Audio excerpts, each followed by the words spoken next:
Hello everyone, this is Kyle Grantham with RiverGeeks, and today we'll be going over a fast and easy way to calculate your curve number in QGIS.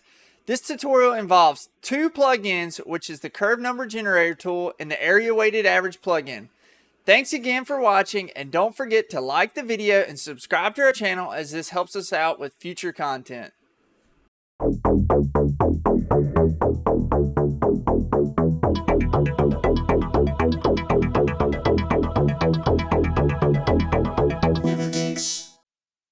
Hello everyone. So today we're going to be going over the curve number generator plugin, and then the other plugin we're going to be using is that area weighted average. So what you'll need to do is go to plugin, manage and install plugins,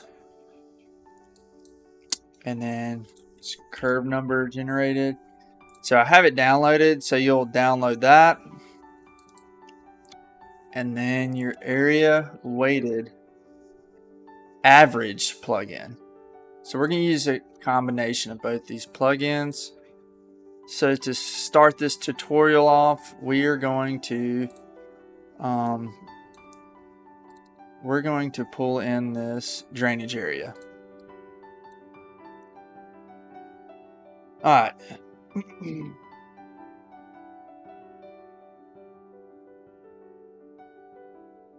So we'll open up this curve number generator. So you have your curve number generator, which I'm going to use for this tutorial using the NLCD layer. And then you have this curve number generator. So for the curve number generator, for your area interest, you'll use your drainage area, and then you'll put in your land cover raster, your soils layer, and then you can give it that soil lookup field and that lookup table. And the format that this tool is looking for, you can use this tutorial over on the right side of the plugin. You can use this as a guide. But for this tutorial, we're going to be using the curve number generator for the NLCD layer. So this layer, it is referencing the 2019 land cover raster, which I'm sure this will be updated. I don't know when, but I'm sure it will eventually.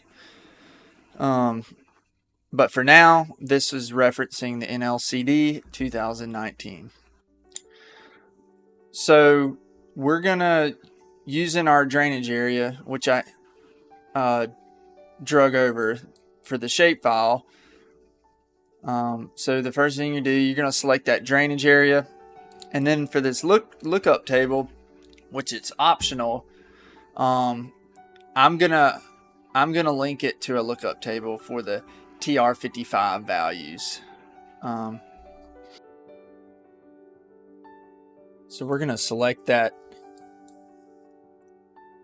land use file, and so I'll show you what that land use file looks like. So you have your grid code associated with your land use, and then you have your hydrologic soil group, and then your curve number. So I have my own custom table that I'm using for that. And then we're gonna save our land cover to a temporary file. I'll do all this, save all these as a temporary file just to show you what that will look like. And so once you do that, we'll run this tool.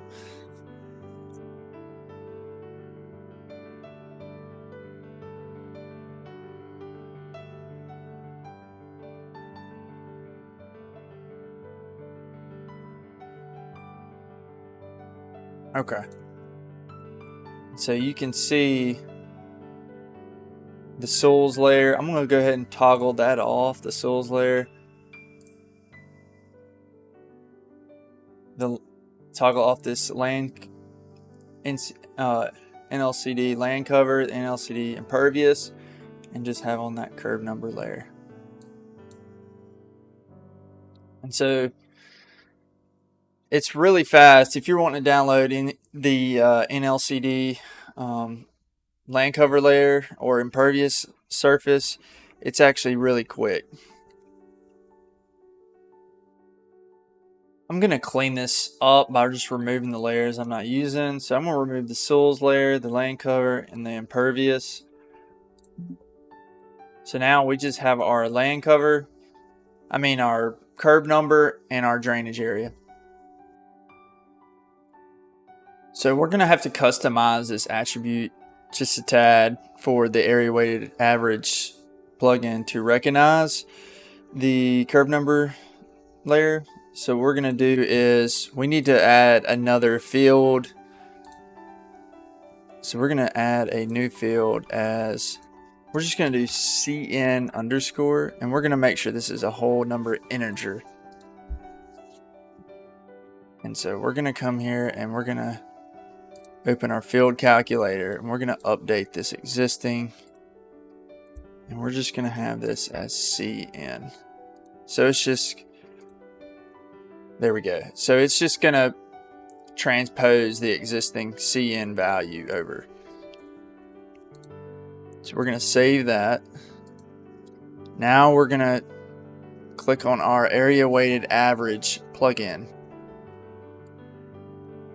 And so for your input, you're going to have your drainage area, and then your overlay layer will be your curve number layer. And for this field to average, it's going to be the CN underscore, which that field we just created. Okay. So I am going to unselect this report as HTML. We're just going to report this as a layer. And so we're just going to create temporary layer. So I'm just going to run this.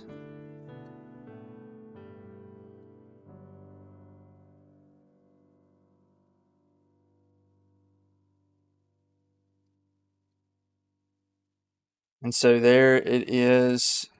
So this is your final product. So you'll go to your attribute table, and then you'll see your weighted curve number value. And so overall, it's pretty simple and doesn't take a whole lot of time.